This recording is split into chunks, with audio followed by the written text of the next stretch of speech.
today we're going to be visiting Pottermore, because I recently saw some of Jacksepticeye's videos when he visited, and it seemed like fun, so quite frankly, I'm going to do it as well for the same reasons. It's probably the only kind of test that Twilight Sparkle wouldn't like, because there's no right answer. But I'll just go through it. The Patronus, Hogwarts House, Ilver Morning House, which is the North American, and the Wand. And don't forget that you can check out a good Harry Potter book or movie, or even sometimes game, at your local library. Patronus is a positive force, a projection of the very things the Dementor feeds upon: hope, happiness, the desire to survive. Lupin. He's right, you know. Discover your Patronus. You can only discover your Patronus once. The questions are timed. Go with your instincts. So it matters. Relax. Think of your happiest memory. Just one? That's kind of unfair, isn't it?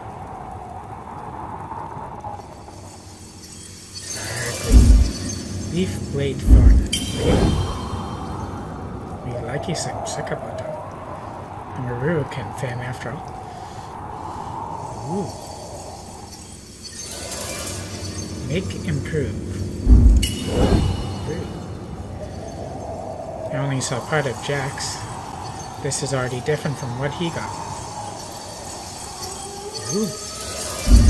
Play Prowl Preem. Hey. Isn't that what I'm doing? Can we go this way? I can't be my Patronus already. I almost produced a corporeal Patronus. This is excellent magic.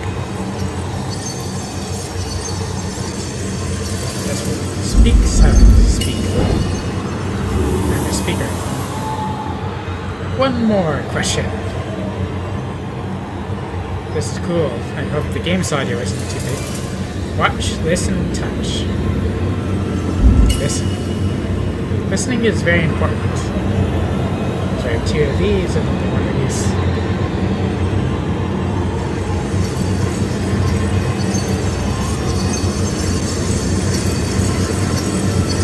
Quick drag and release for your Patronus. Woohoo! It is a polecat.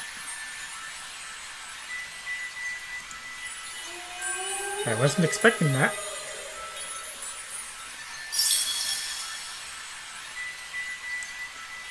That's kind of cool, though.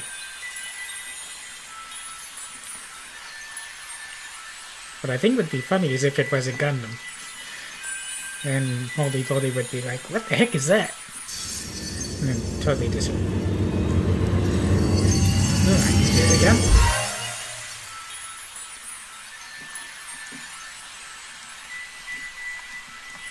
That's pretty cool.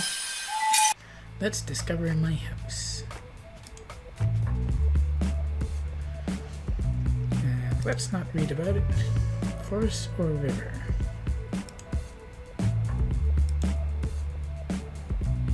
I like New Forest. If you were attending Hogwarts, which pet would you choose to take with you? Tabby? Oh, there's dots on the side so I can tell how many there are. Siamese cat, ginger cat, black cat, white cat, tawny owl, screech owl, brown owl, snowy owl, barn, common toad, natterjack toad, dragon toad. I'll take a dragon. Harlequin, three-toed, free-toad. Is that it? A cat, a toad, or an owl?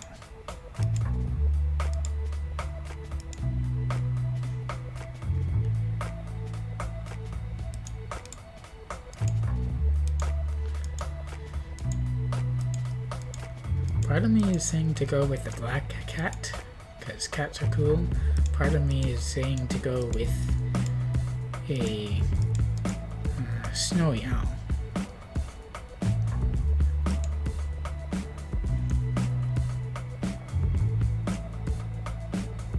I'll go with the owl. Once every century, the flutterby bush, not Fluttershy, produces flowers that adapt their scent to attract the unwary. If it lured you, it would smell of a crackling fire log, the sea, fresh parchment, or home.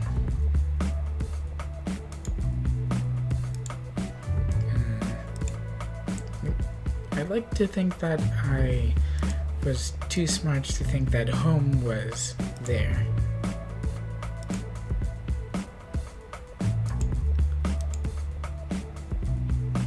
Probably this. After you have died, what would you most like people to do when they hear your name? Miss you but smile? Ask for more stories about your adventures? Think with admiration of your achievements? Or I don't care what people think of me after I'm dead, is what they think of me while I'm alive that counts. I'd like people to think of me with a smile. Late at night, walking alone down the street, you hear a peculiar cry that you believe to have a magical source. Do you proceed with caution, keeping one hand on your concealed wand and an eye out for any disturbances? Draw your wand and try to discover the source of the noise? Draw your wand and stand your ground? Or withdraw into the shadows to wait developments while mentally reviewing the most appropriate defensive and offensive spell should trouble occur? I think I'd be cautious. Which of the following do you find most difficult to deal with? And there are 5 of them. Hunger, cold, loneliness, boredom, or being ignored. I don't mind being ignored. Not either hunger or cold. I can deal with most of the rest. Cold can do layers, but hunger, the only thing you can do is eat. And I'm not a hungry person. Which of the following would you most like to study? Centaurs, goblins, mirror people, ghosts, vampires, werewolves, or trolls. Centaurs are awesome. Left or right? I'll probably usually go with my right because I'm right-handed. And I'm Hufflepuff. Now, I did think that I would be Hufflepuff because I'm kind of average. There were some chances that I could be sent into Ravenclaw, but not a lot. And now it's yellow.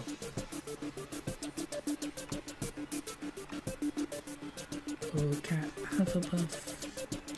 And now I can see about my house, I think.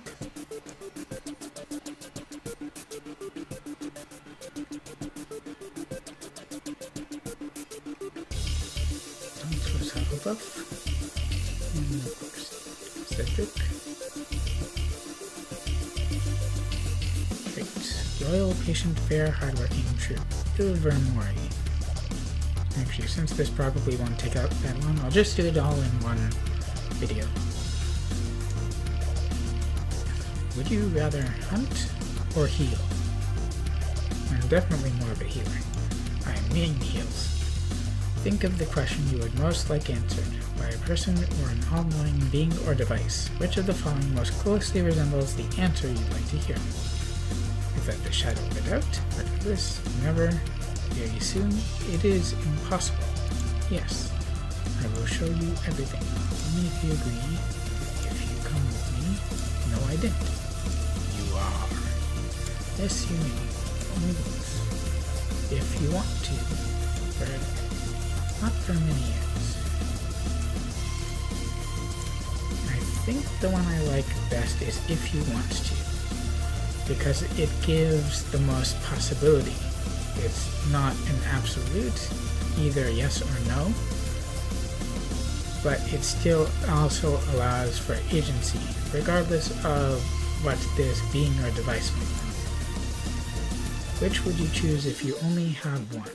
The power to change one day in your future, the power to change one day in your past, the power to make one person impervious to harm, ooh, that'd be good, the power to bring one person back from the dead, necromancy is a big no-no, the power to cure one illness worldwide, that's also a good one, the power to eradicate one quality from all humans, and make them not human. I mean, I kind of like to deal with greed, since that's a big one, but it also motivates a lot of people.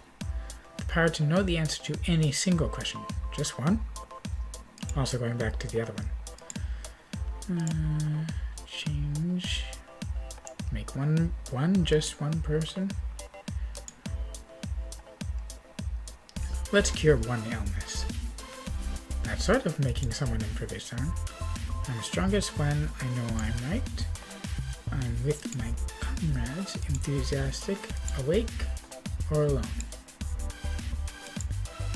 And never certain. That's some fairy tale crap. Enthusiastic, awake. Oh, sure. I'm always strong when I'm awake. And, aware. If I could, I would never feel pain. That's the body's alarm. Fear, also. Regret. Or shame. Wow. I think it's a good thing to feel all these things, because then you know that something's going on. It's your alarm for something that's going to cause you physical harm, something that may harm you. If you regret something, then you feel guilty about something that you've done and you're a moral person. Or shame. Sort of similar, but I think I'll go with shame. Why? Why not? Because I want to. Stupid question, or we may never know. I'm sort of a why not person. My magic is inborn, in need of work, unique, or powerful.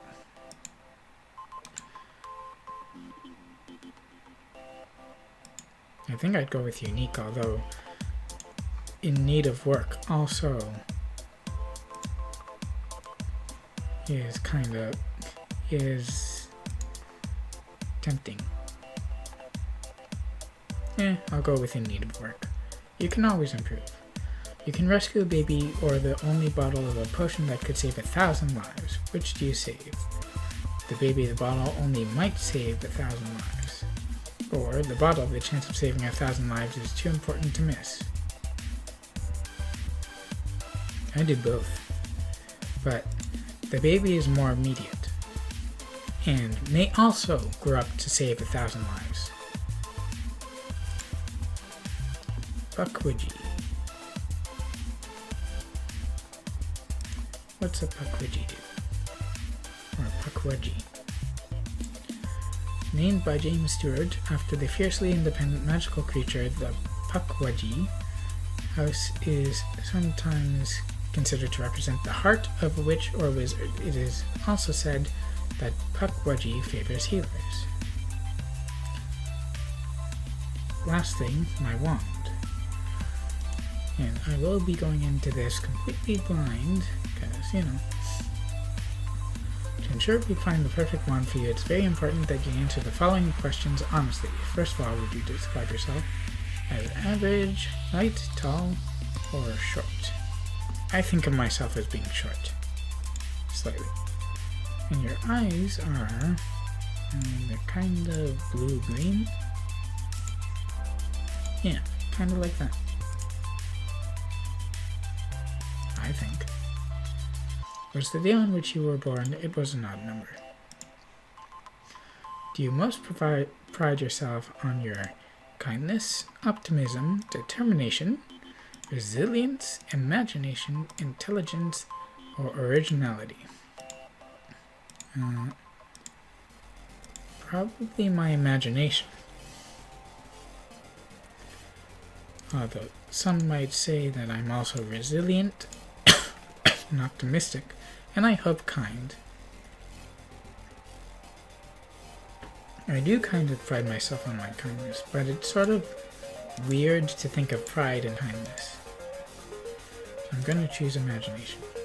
Traveling alone down a deserted road, you reach a crossroads. Do you continue left toward the sea, ahead toward the forest, or right towards the castle? Context? If I'm trying to go towards the sea, I would go to the sea.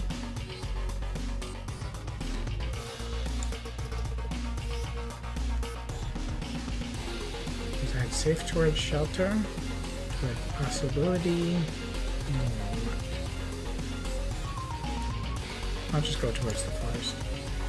Do you most fear fire, darkness, isolation, small spaces, or heights? I'm not afraid of heights or falling. I'm afraid of the impact when I hit the ground.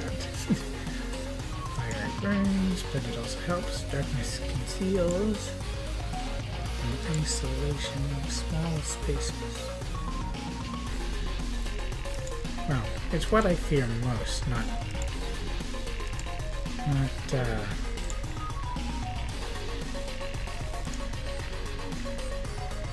I have a healthy fear of fire. Not like, what is my greatest fear?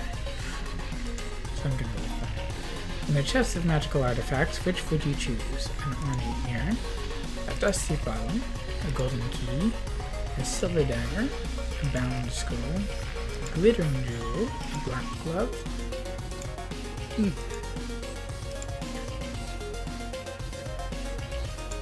Dagger could be a scroll. They're all artifacts, though.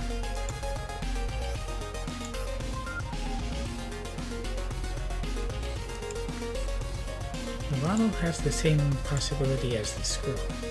Let's say the scroll could be any spell you wanted it to be, so long as it was a spell that already existed. I'm gonna go with that. Alder wood with a unicorn hair core, 10 inches and slightly springy flexibility.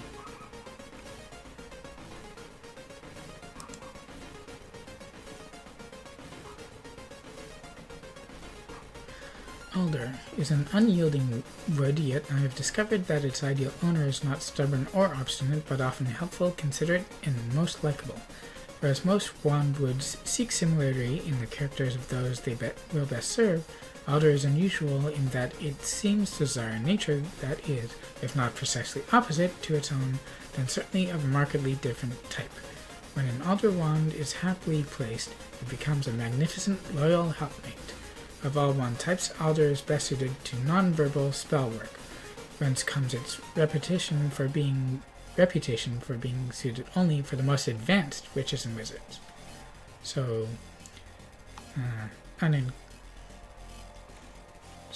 unenchanted magic. Pretty cool.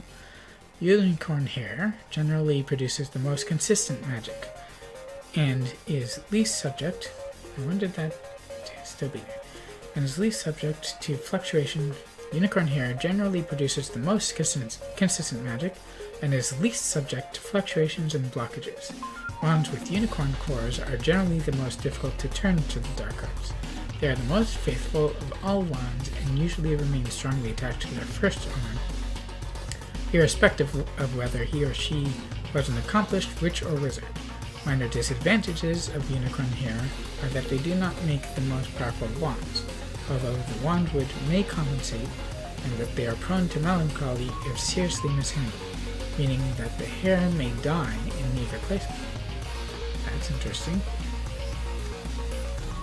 And the wand wood is alder, so it's unyielding, but goes with loyalty and helpfulness.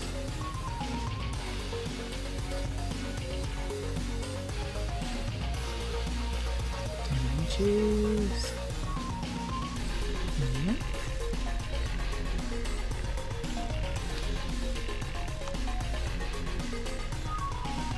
Most wands will be in the range of between 9 and 14 inches, while I have sold the extremely short wands, 8 inches and under, and very long, over 15 inches.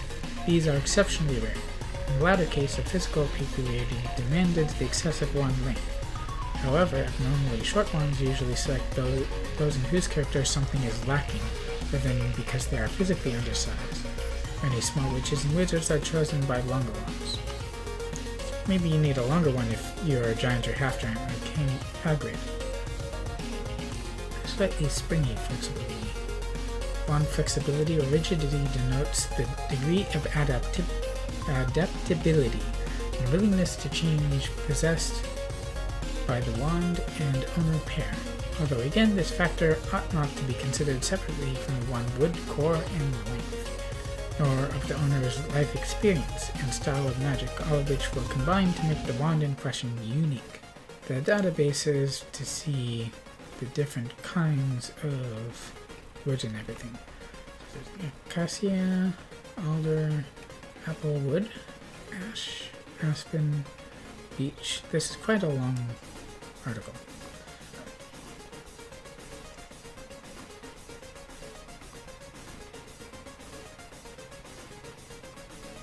My Patronus is a polecat. I am in House Hufflepuff, and also Puckwudgie in Ilvermorny, and my wand would be alderwood with unicorn hair core, 10 inches, slightly springy flexibility.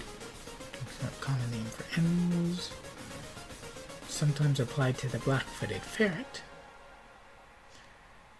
So, more closely related to dogs than cats. Also, polecat is the name of then what's-his-name's gang, I think, in Full Throttle. In any case, you too can go to Pottermore and see which houses you belong to, what your Patronus is, and what kind of wand you have. And you can let me know in the comments below what those are and how they might compare to the results that I got. So I hope you liked this video. If you did, you can leave a like, comment below what you thought, and also your houses, your Patronus, and your wand, as I said before. You can show your support for my channel by subscribing to it, and also visiting my Patreon. So thank you all for watching, and I hope to see you in the next video. Bye bye!